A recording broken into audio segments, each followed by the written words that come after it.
எப்பாடி பங்காளிங்க சண்டைன்னு கேள்விப்பட்டிருக்கோம். நம்ம பெரும்பாலும் நம்ம ஊர்கள்ல பக்கத்து ஊர்ல நமக்கு பிடிக்காதவன் ஒருத்தன் இருப்பான். சரி, அவன் கை ஓங்கி இருக்கும். அவன் என்னைக்குமே பில்டப் பண்ணிக்கிட்டு இருப்பான். அவன் வச்சுதான் சட்டம் அப்படின்னு இருக்கும். அவனுக்கு அக்கம் பக்கத்து சப்போர்ட்டு, பக்கத்துல ஆட்சி அதிகார சப்போர்ட்லாம் இருக்கும்.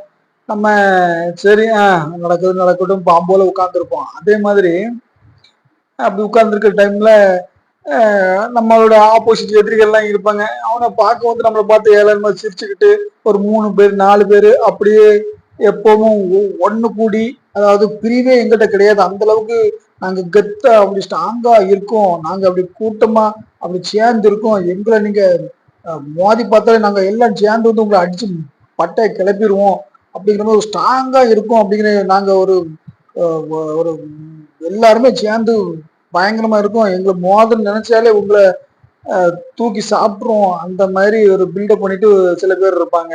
அப்போ சரி, அப்போ உங்க ஆட்சி அதிகாரம் நடக்குது, உங்க இது நடக்குது அப்படின்ட்டு சரி எப்படா நீங்க சிக்கிங்க அப்படின்ட்டு காத்துட்டு இருந்த அவங்க ஆட்களுக்கு இப்போ அந்த அவனுக்கு சண்டை போட்டு மண்டையை பிளந்தா நமக்கு எவ்வளவு ஒரு சந்தோஷம் வரும். ஆஹா, என்னென்ன பண்ணலாம் பண்ணீங்கடா டேய், என்னென்ன பில்டப்லாம் பண்ணீங்க, என்ன சேட்டை பண்ணீங்க, உங்களுக்கு அழிவுன்னு ஒண்ணு வராதா, ஆண்டவன் உங்களுக்கு அழிவை கொடுத்துட்டான்டா அப்படின்ட்டு நம்ம எப்படி சந்தோஷப்படுவோம். அதாவது மனுஷன் தான் எல்லாத்துக்கும் உள்ளதுதான். அதே மாதிரிதான் இன்னைக்கு நடந்திருக்கு. ஒரு குடுமி புடி சண்டை, வெட்டு புலி சண்டை. கிட்டத்தட்ட அண்ணன் தம்பியா இருந்த ஒரு கூட்டணி கட்சிக்குள்ள அண்ணன் தம்பினா எங்களை பிரிக்கவே முடியாது, நாங்க எப்படி தெரியுமா, நாங்க அப்படி தெரியுமா, எங்க கூட்டணி எவ்வளவு ஸ்ட்ராங்கா இருக்கு, எங்க முன்ன வந்து அதிமுகலாம் ஒரு பெரிய மேட்ரே இல்ல, அங்க பிரிஞ்சு கிடக்கு அப்படின்னு சொன்ன ஒரு அந்த இந்தியா கூட்டணி சண்டைனா சண்டை. இப்படி இந்த தெரு தண்ணி பிடிக்கும்போது, தெருவுல தண்ணி பிடிக்கும்போது சண்டை போடுவாங்க இல்லையா, அந்த மாதிரி மானம் கட்டு போய் சண்டை போட்டு கிடக்கானுங்க. அதுக்குள்ள ஒரு ஸ்டெப் மேலேயே போய் காலிலே விழுந்துட்டாப்புல அண்ணன் செல்வ பெருந்தகை அவர்கள். காங்கிரஸோட தமிழக தலைவரா இருக்கு. அப்புறம் செல்வ பெருந்தகை அவர் வந்து ஸ்டாலின் காலிலே விழுந்துட்டாரு. அவர் ஸ்டேட்மெண்ட்டை பார்த்தா அப்படிதான் இருக்கு. இந்த பொழைப்புக்கு ஸ்டாலின் எப்படி விழுந்துட்டாருன்னா, டெல்லியில உடனே எப்ப நீங்க வாங்கப்போ அப்படின்னு கூப்பிட்டு அண்ணன் ராகுல்ஜி அவர்கள் மீட்டிங் போட்டிருக்காப்புல. தமிழக தலைவர்லாம் கூப்பிட்டு அங்க உள்ளுக்குள்ள என்ன பேசினாரோ, டேய் தவக்கம் நம்பி திமுக விட்டுறாங்கடா, விஜயை நம்பி எங்க அண்ணன் ஸ்டாலினை விட்டுறாங்க அப்படின்ட்டு ராகுல்ஜி சொல்லிருப்பாருன்னு நினைக்கிறேன். அதனால வந்த உடனே காலிலே விழுந்துட்டாரு. அதாவது அந்த டெல்லி மீட்டிங் முடிச்சு வந்த உடனே காலிலே விழுந்துட்டாப்புல செல்வம் பெருந்தகை. எங்களுக்கு என்னன்னா உடனடியாக பேச்சுவார்த்தை குழு அமைக்கணும். எங்களுக்கு அதிருப்திலாம் ஒண்ணும் கிடையாதுப்பா. எப்பா யாருப்பா சொன்னது நாங்க திமுக மேல அதிருப்தியில இருக்கோம் அப்படின்ட்டு? நாங்க அதிருப்தியில இல்ல, இந்த துளி கூட நம்பிடாங்க யாரும் நாங்க அதிருப்தியில இருக்கோம் அப்படின்னு சொன்னா.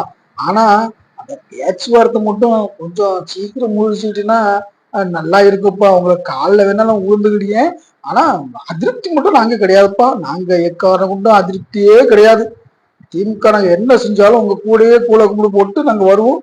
உங்க மேல அதிருப்தி, உங்ககிட்ட யாராட்டும் நாங்க அதிருப்தியில இருப்போம்னு சொன்னா நம்பவே நம்பாதுங்க. நான் உங்களுக்கு ப்ரெஸ் மீடியம்லாம் ஸ்டேட்மெண்ட் தரேன் அப்படிங்கிற மாதிரி எங்க அண்ணன் செல்வ பெருந்தவர்கள் காலிலே விழுந்துட்டப்பல. சரி, இவ்வளவு உளுந்து கெஞ்சி கத்துனதுக்கு அப்புறமும் நம்ம இன்னும் வர்றப்பாருதான் நல்லா இருக்கத அப்படின்ட்டு தமிழக முதலமைச்சர் மு.க.ஸ்டாலின் அவர்களும் சரி போய் தொலைங்கடா அப்படின்ட்டு பிப்ரவரி 22 குழு அமைக்கப்படும் அப்படின்னு சொல்லிட்டாப்புல. முதல் பேச்சுவார்த்தையும் பிப்ரவரி 22 பிறகு நடந்துரும் அப்படின்னு சொல்லிட்டாப்புல. இப்பதான் எங்க அண்ணன் செல்வ பொறுத்தவரைக்கு அப்பாடா அப்படின்ட்டு மூச்சு விட்டுட்டு ஃப்ரீயா தான் இருந்திருப்பாப்புல. அங்கதான் வச்சாப்புல ஐயா மு.க.ஸ்டாலின் அவர்கள். ஐயா, நான் பிப்ரவரி 22 உங்க கூட பேச்சுவார்த்தை குழு அமைப்புன்னு தான் சொன்னேன். அதுக்கப்புறம் நம்ம கூட்டணி வச்சு பேசி நடத்தலாம்.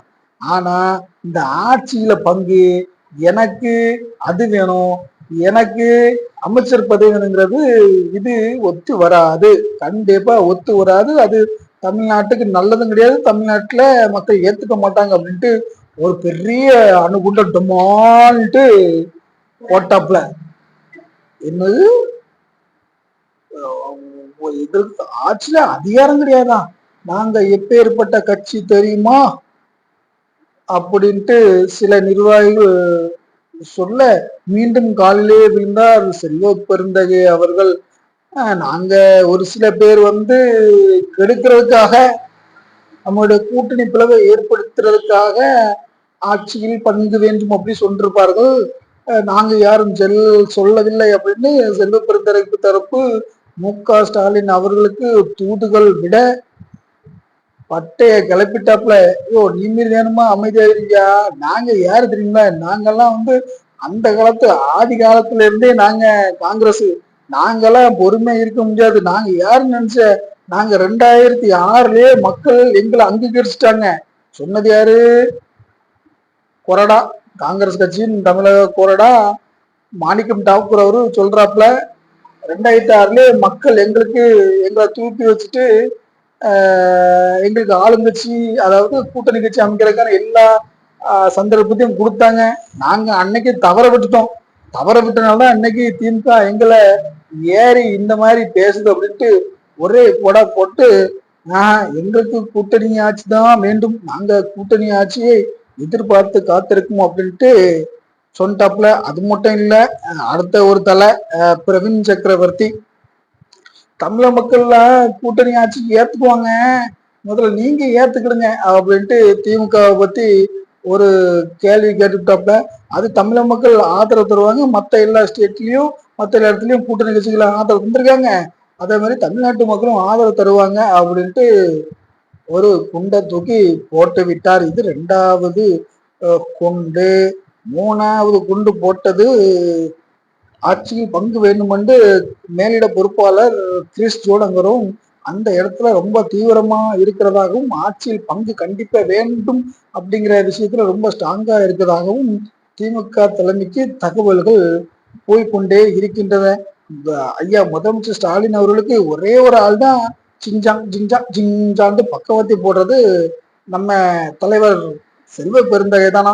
அவரை வச்சுதான், ஐயோ என்னையா உங்க கட்சியார் இந்த மாதிரி எப்படிலாம் பண்ணிட்டு இருக்கானுங்க, அவங்க வாயை மூட சொல்லியா அப்படின்ட்டு திமுக தரப்பு சொன்னதாகவும், அதுக்குத்தான் நானும் முயற்சி பண்ணிக்கிட்டு இருக்கேன், முடியலையே அப்படின்ட்டு செல்வ பெருந்தகை தரப்புல இருந்து ரியாக்ஷன்கள் வர்றதாகவும் தலைவர் காங்கிரஸ் சட்டமன்ற குழு ராஜேஷ்குமாரும் விடுற மாதிரி இல்லை. அப்போ அந்த கட்சியில இருக்குது மொத்தம் 30-40 நிர்வாகி, 30-40 நிர்வாகிகள பாதிக்கு மேல எங்களுக்கு ஆட்சியில பங்கு வேணும் அப்படின்னு சொன்னாச்சு.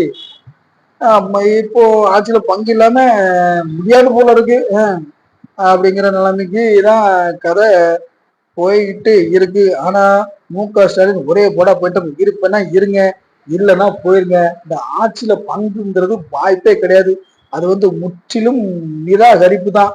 சரியா, அது வந்து தமிழ்நாட்டுக்கு ஒத்தே வராது. சரியா, இதை உங்க கட்சி 2-3 பேரு கூட்டணியை பிரிக்கிறதுக்காக ஆட்சியில பங்கு வேணும் ஆட்சியில பங்கு வேணும்னு சொல்றாங்க. ஏன்னா நீங்க உங்களோட வாயை முடிச்சு கூட்டணிக்கு வர்றதுக்கான வேலைகளை பாருங்க, தேவையில்லாதல விரிசலுக்கான வழியை விழுத்தாங்க அப்படின்ட்டு ஐயா முதலமைச்சர் மு.க. ஸ்டாலின் இருந்து ரொம்ப ஸ்ட்ரிக்டா சொன்னிக்கிட்டதாக கேள்வி. அதோடு மட்டும் இல்லாம சரி, இது ஒரு புற மக்கள் அங்க ஒரு இடத்துல அட்டிப்புட்டி வெட்டி குத்துதானா. எங்கன்னா தாவைக்காவுக்கும் நம்மளுடைய திமுகவுக்கும் அட்டிப்புட்டி பட்டையை கிளப்பியிருக்காங்க. எங்கன்னு பார்த்தா துறைமுகத்துல இந்த தாவைக்கா கட்சியை சேர்ந்த ஒரு அந்த சர்வேகள் எடுக்கிற அதை கலா ஆய்வுக்காக, எப்பா எங்களுக்கு உங்க கட்சிக்கு ஓட்டு விடுமா, நீங்க எங்க கட்சிக்கு ஓட்டு கொடுக்கல அப்படின்ட்டு தாவைக்கை சேர்ந்த நிர்வாகிகள், லேடிஸ் நிர்வாகிகள்லாம் போயிருக்காப்ல. அங்க போன இடத்துல நம்ம ஆளுங்கட்சியை சேர்ந்த திமுகவோட விசுவாசிகள் 200 ரூபா ஊபிஎஸ் போட்டு பட்டையை கிளப்பிட்டாங்களாம். அப்பந்தான் கட்சி மேல இடத்துல நம்ம பேரை வெளியே தெரியும், நம்ம கட்சிக்காக இப்படி சண்டை போடுறானே, தாவைக்கு மிரட்டவும் கட்சி மேல இடத்துக்கு தெரியும் அப்படிங்கிற மாதிரி தெரியப்படுத்திருக்காங்க. சண்டையில போட்டு வந்தாங்கன்னா அது நியூஸ் வரைக்கும் பரவி நியூஸ் சேனல்ல வண்டையா கிளிக்காப்புல திமுகவுக்கும் தாவேக்காவுக்கும் மோதல் அப்படின்ட்டு. அதுக்கு காரணத்தை நம்ம பின்னாடி பார்த்தோம்னா அது பெரிய காமெடி. ஏன்னா சென்னை தான் திமுகவோட கோட்டையாம். அந்த கோட்டையில இப்போ தாவேக்காவால ஓட்டை விடுறதுக்கான வாய்ப்புகள் இருக்கான். அதனால இப்பவுமே தடுப்பு நடவடிக்கைகளை ஆளுங்கட்சி சேர்ந்து திமுக அவங்க வந்து ரெடி பண்ணிட்டு இருக்காப்லையாம். ஏன்னா சர்வேயிலேயே ஒரு இப்போ சென்னையில ஒரு குறைஞ்சது ஒரு 4-5 தொகுதியை தாவைக்கு எடுக்கிறதுக்கான வாய்ப்புகள் இருக்கு. ஏன்னா திமுக வந்து சென்னையில வந்து திமுகவோட கோட்டை, அந்த கோட்டையில இவங்க பாதி தாவக்கக்காரங்க ஓட்டைக்கிட்ட பறிச்சிட்டாங்கன்னா ஓட்டையில கோட்டை விழுந்துரும், கோட்டையில ஓட்டை விழுந்துரும் அப்படிங்கிற நிலையில பயத்துல பீதியில எப்பா எங்க ஏரியாவுக்கு வராங்க, வந்தா மட்டை பண்ணிடுவோம் அப்படின்ட்டு ஆளுங்கட்சி சேர்ந்த குண்டர்கள், ஆளுங்கட்சி சேர்ந்த தொண்டர்கள் அடிச்சு பட்டைய கிளப்பி தாவக்க காலங்களை இறக்கிட்டு இருக்காங்களாம். அதுதான் சூப்பரான இன்றைய கள நிலவரம். அருமையா இருந்துச்சு. ஒரு ஆள் காலில் விழுந்தாரு, காலில் விழுந்து எப்பா இப்படா பிரச்சனையை சால்வ் பண்ணிட்டு அப்படின்ட்டு இருக்கிற ஒரு நிலைமையில திரும்ப ஒரே குண்டா தூக்கி போடுறாங்க அவங்க கூட இருக்க கட்சிக்காரங்களே. ஒட்டு மொத்தத்துல இருப்பேன்னா இருங்க, இல்லைன்னா போங்க அப்படின்ட்டு முதலமைச்சர் ஐயா ஸ்டார்ல இருக்கும் சொன்னாப்ல. அதே மாதிரி சின்னக்குள்ள தெரிஞ்சு தெரியாம எங்கேயும் இந்த தவைக்கக்காரங்க கலா ஆய்வு அதுன்னு போயிடறாங்கப்பா. 100-150 பேர் கும்பலை வந்து மட்டம் பண்றாங்களாம். பார்த்து எடுத்து பண்ணுங்க. மீண்டும் உங்களை அடுத்த வீடியோ சந்திக்க வேண்டியதும் உங்கள் மணிகண்டன். நம்ம சேனலுக்கு தான் புதுசுனா நம்ம கொஞ்சம் சப்போர்ட் பண்ண, ஆதரவு பண்ணி சேனலை சப்ஸ்கிரைப் பண்ணுங்கப்பா.